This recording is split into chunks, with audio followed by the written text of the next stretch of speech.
Asalaamu calaykum bulsho kusoo dhawaada bukaan deeq medical supplies waa goob aad ka heli kartaan qalabka caafimaadka gaar ahaan qalabka qaliinka noocyadiisa kala duwan sida sidadka qaliinka laboratomiyada kan lagu magacaabo CS-ka orthopedic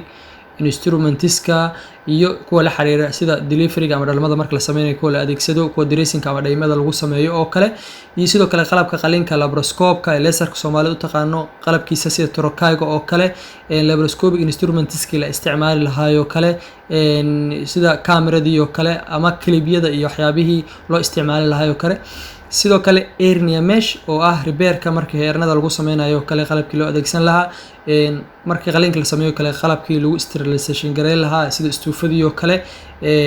iyo qalabka la isticmaalo xilliga caadiga patientska loo adeegsado oo kale sida dharkii surgical gown-ka sterilization markii bukaanka la qalayo kale loo adeegsan lahaa dharkii dhaqaatiirta cervical circulation oo kale hooyada kafkeeda lagu talo markii dhicisku bato patient monitoring oo kale bukaanada loo adeegsan lahaa oxygen-kii oo kale iyo qalabka la xiriira iyo sidoo kale qalabka shaybaarka noocyadiisa kala duwan ayaad naga heli doontaan kusoo dhawaada mar kale iyo bukaan deeq medical supplies waxaadna nagala soo xiriiri kartaan lambarada shaashada ku qoran.